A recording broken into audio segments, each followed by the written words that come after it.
మాతృదేవోభవ పితృదేవోభవ అని చెప్పిన దేశం భారతదేశం. కానీ దానిని ఆచరించేది ఆస్ట్రేలియా. పిల్లలు తల్లిదండ్రులను గౌరవించడంలో మొదటి స్థానం ఆస్ట్రేలియాది. గురుదేవోభవ అని చెప్పిన దేశం భారతదేశం. కానీ దానిని ఆచరించేది చైనా. గురువులను గౌరవించడంలో చైనా మొదటి స్థానంలో ఉంది. ఎత్ర నార్యంతు పూజ్యతే అని చెప్పిన దేశం భారతదేశం. కానీ ఆచరించేది నార్వే. మహిళలకు భద్రత మరియు గౌరవం ఇవ్వడంలో నార్వేది మొదటి స్థానం. పెద్దలను వృద్ధులను గౌరవించమని చెప్పిన దేశం మన భారతదేశం. కానీ పెద్దలను వృద్ధులను గౌరవించడంలో మొదటి స్థానం ఐస్లాండ్దే. సత్యమేవ జయతే అని చెప్పిన దేశం భారతదేశం. కానీ దానిని ఆచరిస్తున్నది యూకే. నిజాయితీలో మొదటి స్థానం యునైటెడ్ కింగ్డమ్దే.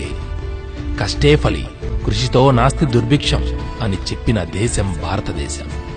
కానీ ఆచరిస్తున్నది దక్షిణ కొరియా. హార్డ్ వర్క్ లో మొదటి స్థానం సౌత్ కొరియాదే. ఈ ప్రపంచానికి శాంతి సందేశం అందించిన దేశం భారతదేశం. కానీ ఆచరిస్తున్నది నార్వే. ప్రశాంతతలో మొదటి స్థానం నార్వేదే. భగవద్గీత బోధించిన దేశం భారతదేశం.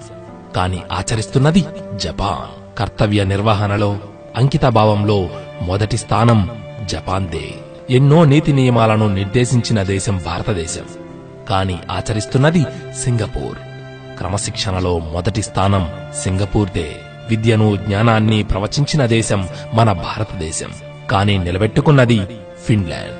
విద్యా విలువల్లో మొదటి స్థానం ఫిన్లాండ్దే. నేను మొదటి స్థానాన్ని మాత్రమే తెలియజేశాను. ఇప్పుడు ప్రస్తావించిన ఈ విషయాలలో స్వల్ప తేడాలలో టాప్ 20లో ఉన్న దేశాలు కూడా ఇవే: Norway, Iceland, Denmark, Sweden, Finland, Japan, UK, China, Switzerland, New Zealand, Singapore, దక్షిణ కొరియా, నెదర్లాండ్స్, యుఏఈ, ఆస్ట్రేలియా. మరి మన భారతదేశం ఎక్కడా? ప్రస్తావించిన ఈ విషయాలలో మన భారతదేశం యొక్క స్థానం అట్టడుగున ఉంది. మన దేశం మొదటి స్థానంలోకి వచ్చే రోజు వస్తుందని ఆశిద్దాం. మిత్రమా, ఆశిద్దాం. పోయేదేముంది? జై హింద్.